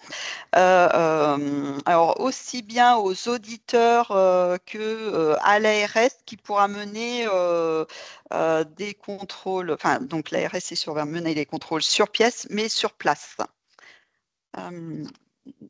Voilà. Donc, on va attaquer le cœur du sujet. Donc, suite à l'audit blanc, donc on a 7 établissements qui sont rentrés dans la cible de l'audit blanc puisque les travaux étaient terminés et nous avions fait les 3 versements de la subvention. Donc sur tous les dossiers, donc dans le cadre, alors dans la phase d'instruction, on a la notification d'accord de financement et suivi de la convention signée entre les différentes parties. On a la déclaration d'absence de double financement.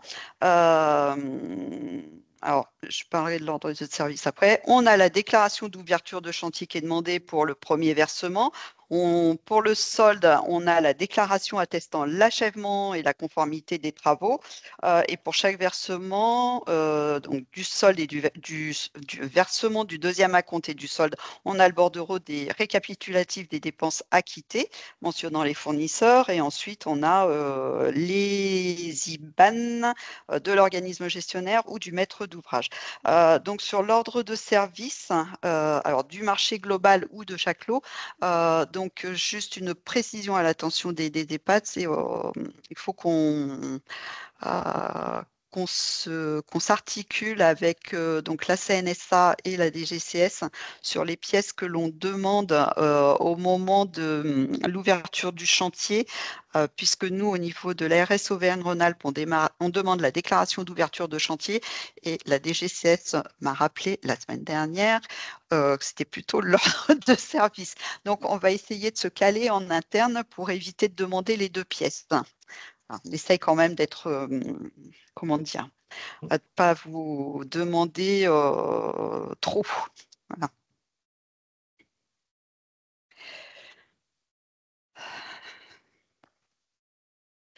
Donc, et là, je vais vous présenter ce qui a été mis en place en fin d'année dernière afin de préparer l'audit blanc pour recueillir donc les pièces qui ne sont pas demandées au moment où vous déposez votre dossier de demande d'aide à l'investissement, mais qui s'inscrivent complètement dans ce que pourront demander les auditeurs. Notamment, ce sont toutes les pièces liées à la commande publique ou la preuve que les travaux ont été réalisés. On a créé, pour faciliter le recueil des pièces justificatives, un formulaire sous démarche simplifiée où, au moment du versement du solde, vous devrez déposer toutes les pièces attendues. Nous, ce qui nous facilite ensuite le recueil et surtout le renommage automatique des pièces justificatives. Voilà. Et donc, sachez que depuis le 1er janvier 2025, pour être sûr qu'on recueille les pièces justificatives qui seront à présenter auprès des auditeurs européens, donc on conditionne le versement du solde de la subvention au dépôt de ces pièces sur démarche simplifiée. Alors, je le dis, ce n'est absolument pas conventionnel, mais c'est, comment dire, c'est un moyen pour obtenir dans les délais les pièces justificatives. Alors les pièces justificatives qui ne sont pas liées à la commande publique. Donc, on demande le contrat de bail, alors le cas échéant pour les opérations qui sont menées avec un maître d'ouvrage différent de l'organisme gestionnaire. Donc, on vous demande le contrat de bail signé entre le maître d'ouvrage et l'organisme gestionnaire, puisqu'au moment du dépôt du dossier de demande d'aide, ces contrats de bail ne sont jamais signés. On n'a que les projets. Ensuite, il faudra déposer les photos du panneau de chantier. Alors, on vous le dit maintenant parce que donc on a eu l'expérience là sur les 7 dossiers qui ont été audités en fin d'année. Les panneaux de chantier ont été démontés et la photo n'avait pas été prise du panneau de chantier, surtout qui mentionnait les fameux logos là qui sont dans la slide Next Generation EU et France Relance. Alors, sachant que dans la conversation, il y a une demande de transmission des logos par le service com de l'ARS, mais sauf erreur de ma part, on les a déjà transmis, non? Aux différents porteurs. Ils sont Où alors il y a dans un la lien où ils sont télé. convention, dans le dernier article, il y a le lien, alors qui ne fonctionne pas puisque c'est un document PDF, mais vous avez l'adresse du site, alors des 2 sites sur lesquels vous pouvez récupérer ces fameux logos. Et après, si vous nous demandez, nous, on peut vous les adresser, on les a recueillis et on peut vous les communiquer. Et à défaut, si le panneau de chantier avait été démonté sans que vous ayez pris cette photo, donc vous pouvez installer, alors bon, ça va être plutôt sur des opérations de reconstruction en général, mais on peut l'envisager sur des opérations de rénovation. C'est à poser une plaque sur laquelle figurent ces 2 logos. Voilà. Et après, on vous demande aussi, le cas échéant, si vous avez fait de la communication en externe, on vous demande tous vos supports de communication sur lesquels vous aurez fait la promotion, oui, parler de votre projet d'investissement, mais avec la mention des 2 logos que je citais. Voilà. C'est un sujet qui est extrêmement important. Pardon, je me permets juste de le préciser. Dans les sujets un peu obsessionnels de la commission et de comment les choses sont vérifiées, la question des logos et du fait qu'on informe bien le public que tout ça a été financé via l'Union européenne, mais via le programme Next Generation, qui est en fait le nom de communication de la FRR. Donc, oui, sur les panneaux de chantier, c'est-à-dire des fois, c'est les grands panneaux où il y a la liste de toutes les entreprises qui interviennent, etc. C'est pas l'affichage du permis de construire, logiquement, c'est un autre doc. Et s'il n'y a pas, parce que ça peut arriver parfois qu'il n'y ait pas de panneau de chantier, il faut une plaque ou une communication dans un panneau d'affichage. Enfin voilà, il faut vraiment quelque chose de visible et de démontrable aux auditeurs. Et après, je dirais sur les opérations de rénovation, parce qu'on m'a déjà posé la question, ça va être comme sur le PAI du quotidien. C'est au niveau de l'accueil, vous pouvez faire de la communication auprès de tous les visiteurs, toutes les personnes qui rentrent dans votre EHPAD, voilà, et qui sachent que vous avez rénové les chambres, parce que oui, ça se voit pas, aménager l'accessibilité PMR des salles de bain. Voilà, c'est vraiment communiquer et surtout avec les logos, quoi. Voilà, faire de la publicité. Ensuite, on demande les photos de l'investissement réalisé. Alors, juste une précision, c'est que j'ai réagi, c'était dans le formulaire démarche simplifiée actuellement. L'endroit où il faut déposer la photographie du panneau de chantier, le cas échéant, l'intitulé n'est pas bon, il faut que je le corrige.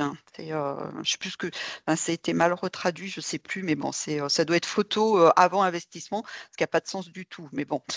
Voilà. Et je rebondis, c'était par rapport, donc on demande des photos de l'investissement réalisé. Donc, puisque on doit prouver aux auditeurs européens que les fonds qui ont été versés à l'EHPAD ont bien été utilisés à ce qui est mentionné dans la convention.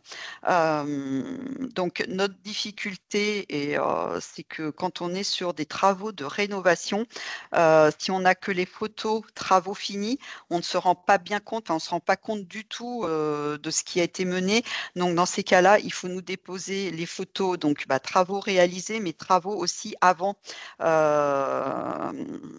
et avec des mentions avant-après, parce que des fois, on ne se rend pas bien compte, pour qu'on puisse, sur photo, se rendre compte de l'effectivité de la réalisation de l'investissement. Alors, dans la conversation, il y a une demande par rapport à la transmission du diaporama de la présentation. Bien sûr, oui, le diaporama vous sera adressé à la fin de l'intervention. Voilà.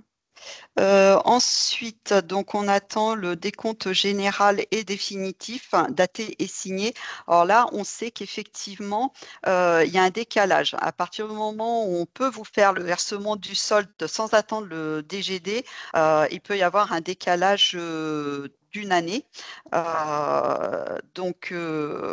Mais sachez que vous avez là jusqu'au 30 juin 2026 pour déposer ce DGD.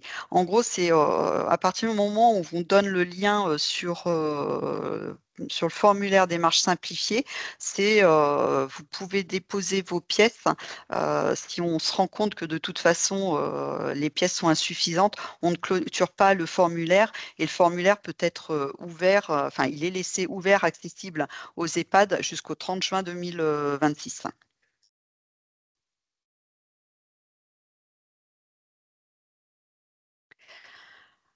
Alors, la commande publique. Alors, je ne suis pas certaine que ce soit les derniers chiffres, d'avoir la dernière version en vigueur. Alors, donc, alors, je vais parler c'est plutôt en lien avec les dossiers qui ont été financés en 2021. Donc, en 2021, il y avait encore la possibilité de financer uniquement des travaux de mise en norme. Donc, on se retrouve dans la situation, sur certains investissements, on est sur des coûts qui sont inférieurs à 40 000 euros, 99 000 euros. Et on n'attend pas, comment dire, on va pas attendre, on va pas s'inscrire dans le respect du code de la commande publique. Et donc, dans ces cas-là, on vous demande de nous transmettre des devis. Et donc, il nous faut au départ au moins 3 devis pour. Alors, je recommence parce que c'est entre le pouvoir adjudicateur et les organismes qui n'ont pas le pouvoir adjudicateur. Je m'en mêle un petit peu les pinceaux. Donc, si vous n'êtes pas soumis au respect du code de la commande publique, que vous soyez adjudicateur ou pas, donc vous devez nous transmettre des devis. On est des simples devis. Alors, si vous êtes organisme privé sans pouvoir adjudicateur, donc on attend 3 devis qui prouvent la mise en concurrence des fournisseurs. Voilà, vous devez démontrer que vous avez été chercher le fournisseur le moins cher, enfin, ou le moins l'offre la plus, comment dire, avec le meilleur rapport qualité-prix. Et pour les établissements publics, si vous avez eu recours à un marché, enfin, comment dire, alors je cite toujours l'UGAP parce que je suis pas très à l'aise avec les Le termes groupement de la d'achat. commande, les groupements d'achat, oui. Donc, il faudra nous transmettre le devis du groupement d'achat.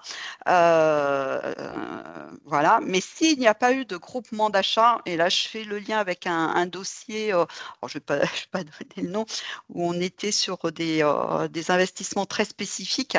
Et je pense notamment si vous avez pu changer un groupe électrogène ou changer la centrale d'oxygène. Alors, je dois écorcher le nom. On sait qu'il y a très peu de distributeurs en France, mais il faudra justifier quand même, expliquer pourquoi vous n'avez eu recours qu'à un seul fournisseur. Si on n'a pas plusieurs devis et qu'on n'est pas sur un groupement d'achat, il faut justifier s'il n'y a qu'un seul devis qui est transmis.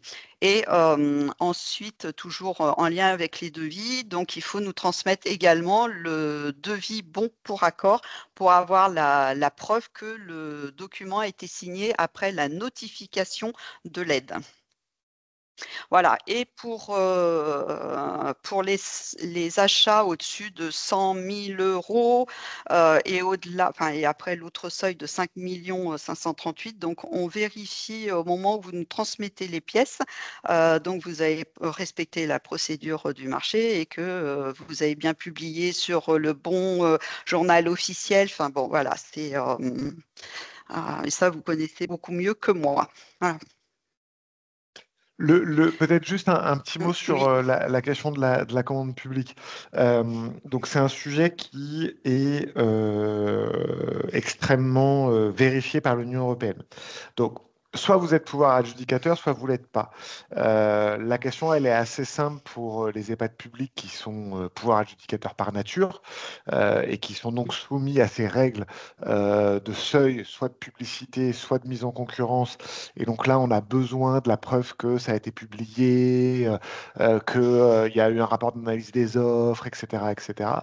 Euh, Il y a par ailleurs certains EHPAD privés non lucratifs qui peuvent être pouvoir adjudicateurs. Il y a un certain nombre de critères là-dessus aussi. Mais ça, c'est un peu à vous de savoir hein, si vous êtes pouvoir adjudicateur ou pas. Et dans ce cas-là, vous êtes soumis aux mêmes règles que les PAD publics. Et si vous n'êtes pas pouvoir adjudicateur, l'Union européenne, elle souhaite quand même que on s'assure qu'un certain nombre de grandes règles soient respectées. Donc c'est aussi pour ça qu'on a fait cette attestation de préservation des intérêts financiers de l'Union européenne. Il y en a un pour les pouvoirs adjudicateurs, un pour les établissements qui ne sont pas pouvoirs adjudicateurs. Grosso modo, où vous signez l'attestation qui dit ouais, j'ai pas de conflit d'intérêts, j'ai fait attention à pas faire de fraude, bon voilà, les trucs qui sont les trucs de base, mais que l'Union européenne nous demande de formaliser.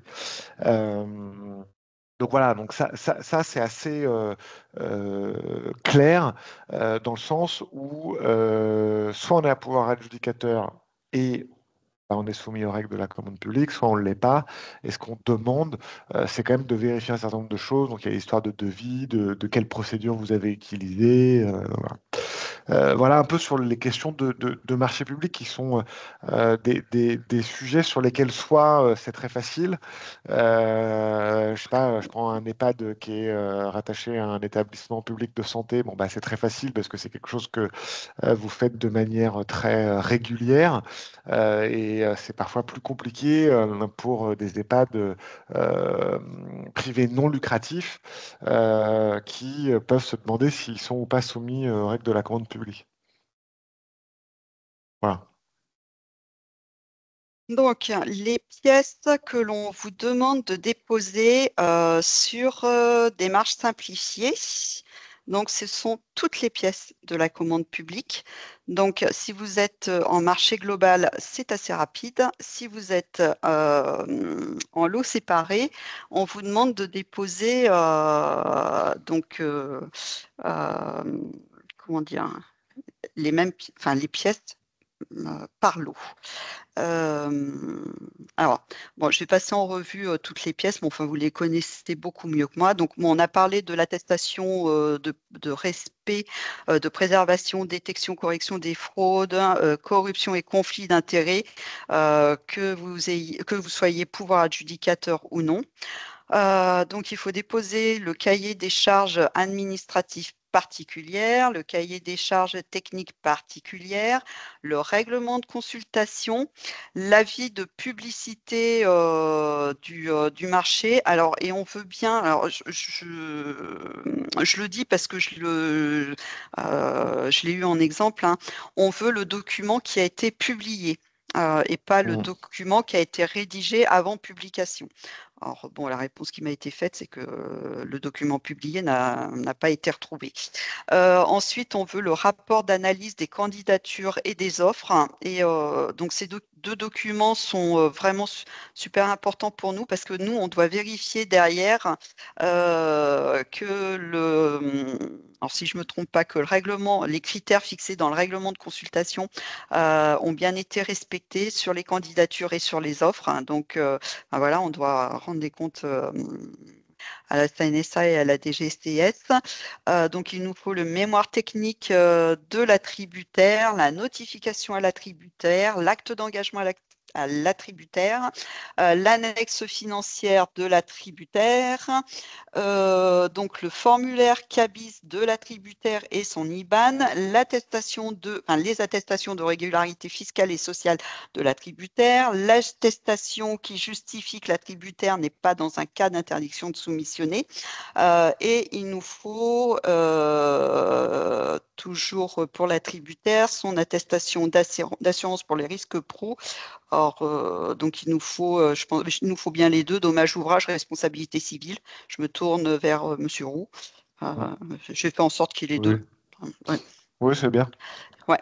Et il nous faut également les courriers de rejet des offres non retenues. Et donc, il nous faut bien tous les courriers de rejet, puisqu'on vérifie que les offres non retenues sont bien dans... Enfin, on vérifie à partir du rapport d'analyse des candidatures qu'on a bien tous les courriers de refus. Et ensuite, alors la dernière attestation qui est un petit peu compliquée à obtenir, et voilà, donc c'est l'attestation de l'attributaire sur la détention ou non par des personnes physiques, donc au sein de son entreprise, de plus de 25% du capital ou des droits de vote. Et donc, si une personne physique au sein de l'entreprise attributaire détient plus de 25% du capital, donc le nom, prénom et date de naissance de cette personne physique doit nous être communiqué. Alors, ce n'est pas dans le cadre du premier audit, c'est dans le cadre de l'audit, si je ne me trompe pas, que mène la Cour des comptes européenne sur la Commission européenne. Ouais. Non, mais c'est ça. En fait Ouais. c'est un document un peu bizarre, pour tout vous dire, que nous, on n'avait pas du tout dans le scope, et qui nous a effectivement été demandé par la, par la Commission européenne, mais dans le cadre de son deuxième audit, de son second audit, qui en fait c'était le quatrième, et qui effectivement sur lesquels il portait des exigences suite à un certain nombre de contrôles de la Cour des comptes européenne. Et il y a notamment ce document où il nous est demandé de fournir qui détient au moins 25% de parts dans une entreprise qui bénéficie d'un marché subventionné par les fonds européens en réalité. Donc ça, il faut le demander aux entreprises. Hein, faut pas, et en fait, il faut le demander le plus vite possible parce que nous, on l'a fait en session de rattrapage pour 3000 dossiers et c'était très, très, très chronophage. Voilà. Donc, alors, les 7 dossiers qui ont été déjà audités dans le cadre de l'audit blanc mené par la DGCS et la CNSA en fin d'année, donc on a pu constater que certaines entreprises donc attributaires du marché refusaient de signer de remplir ce document. Donc, et j'avais pu répondre aux EHPAD que moi, à mon niveau, je n'avais aucun moyen de pression. Donc, si j'en ai un moyen de pression, donc je ne sais pas si les établissements qui ont été audités là en fin d'année sont présents. Donc, le moyen de pression, c'est si l'entreprise attributaire du marché refuse de remplir cette attestation.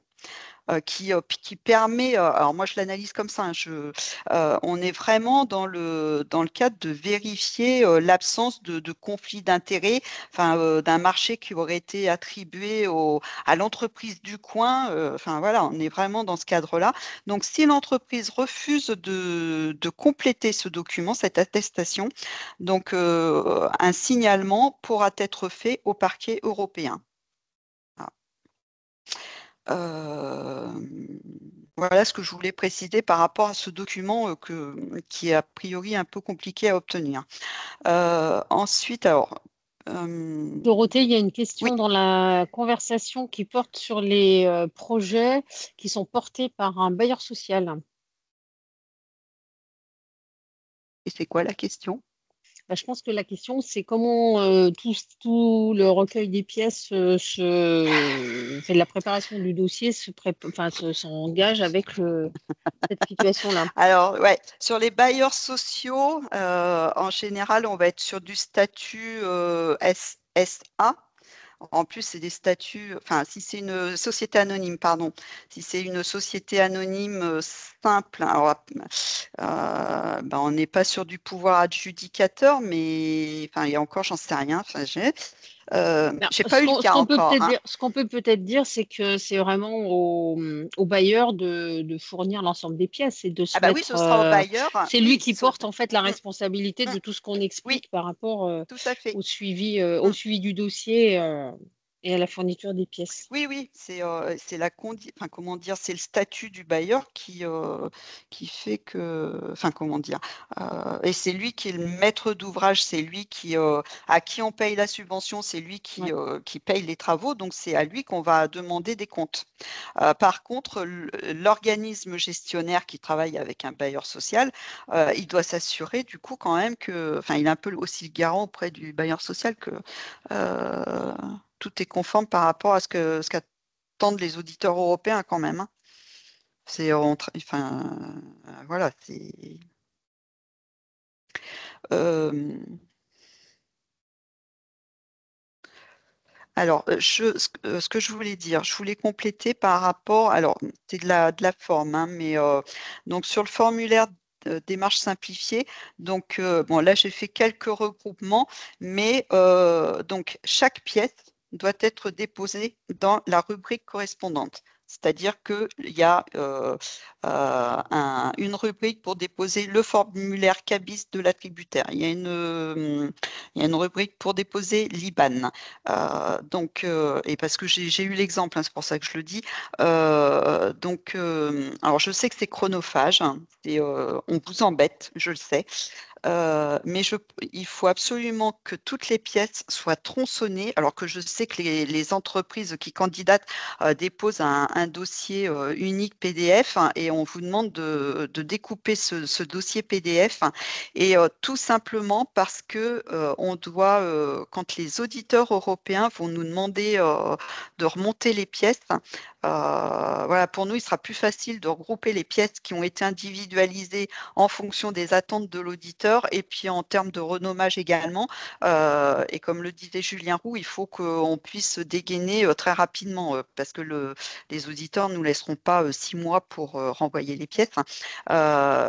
Voilà. Et nous, ça nous permet, et c'est plus facile pour nous en termes de vérification de la complétude des pièces, d'être sur des pièces uniques plutôt que des pièces groupées, parce que quand on doit retourner dans le document, on s'y perd. Donc ça, c'était le premier point. Ensuite, je voulais assurer un retour par rapport au constat qu'on a pu faire sur les 7 dossiers qui sont rentrés dans le cadre de l'audit blanc. Donc sur les 7 dossiers, il y en avait très peu, hein, mais sur 4 dossiers, j'ai eu des retours sur le fait qu'il était impossible de récupérer les pièces de la commande publique, donc les pièces que que je vous présente là, au motif que bah, le directeur avait changé, qu'on n'arrive pas à remettre la main sur ces documents, ou alors l'équipe administrative également a changé. Et donc ça rejoint ce qu'a dit Frédéric Chavagneux tout à l'heure.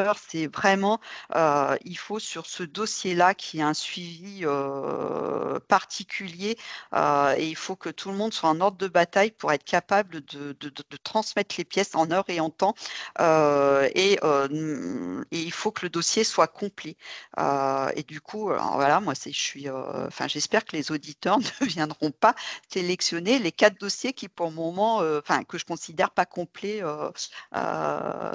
Voilà, et parce qu'on reviendra vers vous pour vous dire non, mais il nous faut ce document. Alors après, enfin, moi j'en ai pris mon parti, hein, sur les pièces de la commande publique, les EHPAD ne peuvent pas me les transmettre parce que il n'y a pas eu d'archivage. Enfin, je veux dire, on ne va pas inventer les pièces, mais ça veut dire que pour les auditeurs,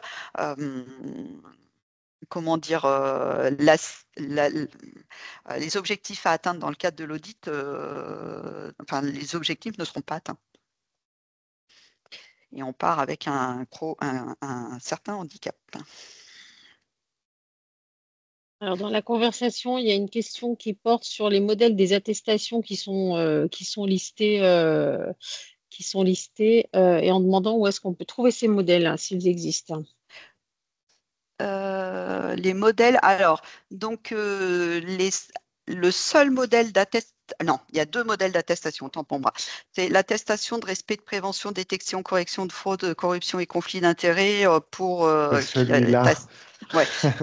Donc, il y a 2 formulaires. Donc, ça, on vous l'envoie au moment de la demande de versement du solde, donc pouvoir adjudicateur ou non de pouvoir adjudicateur. Et ensuite, on vous joint également l'attestation qui doit être signée par l'attributaire sur les personnes physiques qui détiennent plus de 25% du capital. Ensuite, toutes les autres pièces, hein, ce sont les pièces qui sont transmises dans le cadre de la candidature. On n'a pas inventé les pièces, c'est vraiment les pièces que doivent transmettre les entreprises lorsqu'elles candidatent.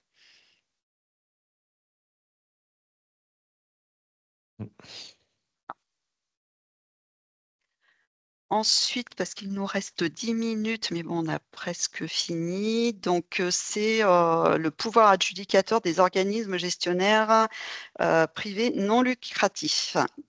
Donc, voilà, j'ai découvert, j'ai découvert ce qu'il fallait faire la semaine dernière. Et je n'avais pas du tout en tête. Donc, alors, un organisme gestionnaire privé à but non lucratif peut être déclaré pouvoir adjudicateur si, donc, alors, je vais directement à l'essentiel, hein. Si son activité est financée majoritairement par un pouvoir adjudicateur, c'est-à-dire qu'il a des subventions d'exploitation supérieures à 50%, soit sa gestion est soumise à un contrôle par un pouvoir adjudicateur. Alors, après échange avec un collègue, hein, donc on ne pense pas quand même que dans la région, il y ait des associations qui soient dans ce cadre-là. Soit l'organe d'administration, de direction ou de surveillance est composé de membres dont plus de la moitié sont désignés par un pouvoir adjudicateur. Donc, on ne pense pas non plus que des organismes gestionnaires soient dans cette situation. Donc, nous, au niveau de l'ARS, on doit prouver aux auditeurs qu'on a bien fait le job et qu'on a vérifié que nos organismes gestionnaires privés à but non lucratif n'ont pas le pouvoir adjudicateur. Donc, on va vérifier que sur les financements qui ont été octroyés, donc alors, au niveau de l'organisme gestionnaire, les produits de la tarification restent bien supérieurs à 50% des financements qui vous sont alloués, c'est-à-dire que si vous avez perçu des subventions d'exploitation, elles sont bien inférieures à 50%. Ensuite, donc, on vérifie la composition du conseil d'administration. Et là, dans la slide, on rappelle que comment dire, les contrôles qui sont exercés par les autorités de tarification, que ce soit l'ARS ou le conseil départemental, et qui s'appliquent dans le cadre du contrôle de régularité, ne constituent pas une situation pour déclarer l'organisme gestionnaire avec un pouvoir adjudicateur. Donc de ce côté-là, on sait que on n'a plus de soucis. Et donc on va vérifier à partir de la constitution du conseil d'administration que moins de la moitié des membres de l'organe n'ont pas pouvoir adjudicateur. Donc, ces 2 nouvelles pièces, le rapport du commissaire aux comptes pour les PAI 2021-2022 bien, seront demandés. Et pour tous les dossiers, on va rattraper le coup et on va demander les procès-verbaux qui actent la composition du conseil d'administration pour s'assurer que les organismes privés n'ont pas le pouvoir adjudicateur. Et on est bien d'accord, hein, monsieur Roux, il faut vérifier. Enfin, faut le- faut qu'on le démontre Oui, aux oui. auditeurs. Oui, oui, tout à fait. De toute façon, c'est assez simple, hein. Si la majorité du conseil d'administration est composée en fait d'élus qui représentent des villes, par exemple, ou des départements, ou voilà, le risque que du coup l'établissement soit pouvoir adjudicateur est conséquent. Euh, mais par exemple, on a fait faire des études par la direction des affaires juridiques du ministère. Par exemple, quand c'est affilié à une structure nationale, c'est le CA de la structure nationale qui est vérifié. Donc, par Mm. exemple, ils avaient fait ce travail-là avec la Croix-Rouge. La Croix-Rouge, il n'y a aucun EHPAD de la Croix-Rouge qui est pouvoir adjudicateur. Voilà. Parce que la D'accord. composition du CA de la Croix-Rouge, National. voilà, exactement. Ouais. Je ne sais pas Ouais. s'il y en a qui sont en ligne et qui sont soulagés en entendant ça, mais voilà, en gros. Non, mais je crois pas. On n'a pas des pas de Croix-Rouge. Ah bon. On a c'est sur le handicap plutôt. Voilà, donc je passe très vite l'histoire des devis. J'en ai parlé tout à l'heure. Alors, juste pour précision, donc ça, ce sont 2 pièces justificatives que j'ai rajoutées récemment. Donc, ces pièces-là, on les demandera au cas par cas aux établissements au moment où on vérifiera toutes les pièces qui ont été déposées sur démarche simplifiée, mais elles ne seront pas déposées sur démarche simplifiée parce que comme on a automatisé la récupération des pièces et le renommage automatique, pour le moment, on a décidé qu'on rajoutait pas de pièces supplémentaires. Tant pis, on les demande en dehors de l'outil, mais voilà, pour pas demander aux collègues de retravailler sur notre système d'info. Voilà. Donc, les mesures préventives qu'on a pris déjà et qu'on va continuer à prendre dans le cadre du contrôle. J'en ai parlé sur l'absence de double financement. Donc, on a consulté les autres financeurs, hein, donc région et puis conseil départemental. Donc, on a eu le retour d'un seul conseil départemental, je ne sais plus lequel, qui nous a confirmé qu'il n'y avait pas de double financement. Et donc, ce qu'on a à mener, c'est sur tous les dossiers qui ont été financés au titre du PAI immobilier. On reviendra très certainement vers vous pour avoir le détail éventuellement des dépenses que vous auriez inscrites en dépenses non éligibles de type mobilier matériel. Pour vérifier avec le PAI du quotidien 2021 et 2022 qu'on n'est pas du tout sur les mêmes financements. Donc, il n'y a pas eu un double financement. Voilà. Et donc, si on constatait que l'investissement la subvention qui a été versée n'a pas été utilisée pour financer comment dire, un investissement qui était mentionné dans la convention, eh bien, on procéderait au recouvrement d'un indu.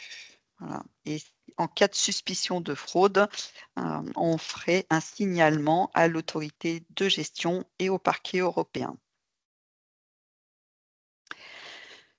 Voilà ce qu'on pouvait vous dire. Enfin voilà, et alors c'est vraiment, je précise que j'ai vraiment souhaité vous faire cette présentation. Elle a été déjà menée dans 2 régions, mais je trouvais très important de pouvoir assurer cette communication pour comment dire, pour attirer votre attention sur les intérêts de cet audit, et sachant en plus que l'ARS Auvergne-Rhône-Alpes, on suppose, va être audité directement. Voilà, et collectivement, on a besoin des uns et des autres si on veut que l'Europe nous délègue les 1 milliard. Voilà. Je tiens à préciser qu'il ne s'agit pas de délégation, mais de remboursement, puisqu'en fait, Pardon. non, non, mais parce qu'en fait, c'est de l'argent qu'on a déjà, enfin que l'État français a déjà évidemment Engagé. engagé en fait. Donc Ouais, d'accord. disons que le non-remboursement entraînerait une hausse du déficit et de l'endettement. Et je n'ai pas besoin de vous redire à quel point celui-ci est déjà en forme. Voilà. Et Donc c'est donc à important. la fin, ouais. Oui. Oui, oui, non, c'est. Enfin voilà, non, mais on l'a vécu et je pense que les EHPAD qui ont été audités dans le cadre du PAI du quotidien s'en souviennent. Enfin, c'est très. Alors, je ne peux pas dire que enfin, si, c'est stressant quand même. C'est stressant, Mmh. un audit européen avec des pressions très fortes, pas de délai, pas de report d'échéance. Enfin, c'est tout de suite maintenant. Voilà. Euh, donc, non, on compte sur vous. On compte sur vous. Et donc, vous trouverez sur la dernière slide. Donc, j'ai bien mis mes références. Vous pouvez m'appeler en cas de besoin. Je suis complètement disponible. Alors, je réponds pas forcément tout de suite. Je suis désolée. Mais enfin, voilà, si vous avez besoin, vous pouvez m'appeler. Je suis complètement disponible et surtout pour préparer l'audit européen. Voilà. L'enjeu est fort. L'enjeu est fort. Alors Et peut-être juste pour ajouter un petit élément, parce qu'on ne l'a pas forcément précisé en début, c'est vrai que c'est énormément de contraintes et des exigences très fortes, mais que, j'allais dire, nous partageons avec vous, chacun à notre niveau de responsabilité. Mais je tenais quand même à vous rappeler que grâce au Ségur, on a pu multiplier par 4 les enveloppes annuelles sur ces 4 années destinées aux important. EHPAD. Donc vos établissements en ont largement profité. Et l'enjeu, effectivement, de ce remboursement, il est vraiment important, vous vous en rendez bien compte, puisque sans ce soutien-là, peut-être qu'une bonne partie de vos projets n'auraient pas pu être subventionnés. Et pour ceux qui ont des échanges avec leurs collègues qui ont des projets qui viennent maintenant, on rentre dans une période où on aura beaucoup, beaucoup moins de crédits. Donc, l'enjeu est vraiment de taille. Après, je suis Totalement. désolée pour les modalités d'intervention. Si vous avez des questions, n'hésitez pas. Je ne pensais pas qu'on ne pouvait pas donner la parole, ce qui est un petit peu frustrant, je vous l'avoue, hein. C'est moins dynamique, hein, moins interactif. Euh, Alors, je pense que ce qu'on peut proposer, c'est que vous utilisiez massivement l'adresse qui est mise à l'écran pour poser vos questions. Et si on voit que des questions reviennent de manière récurrente, on Mmh, pourra mmh. peut-être faire une espèce de foire aux questions qu'on mettra à votre disposition et qu'on alimentera au fur et à mesure.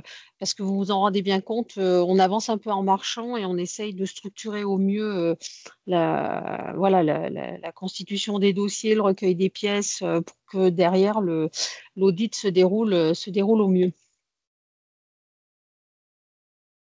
Après, je pense qu'on a répondu Mmh. quasiment à toutes les questions qui ont été posées dans la conversation, donc je ne pense pas qu'il reste des points vraiment des points compliqués.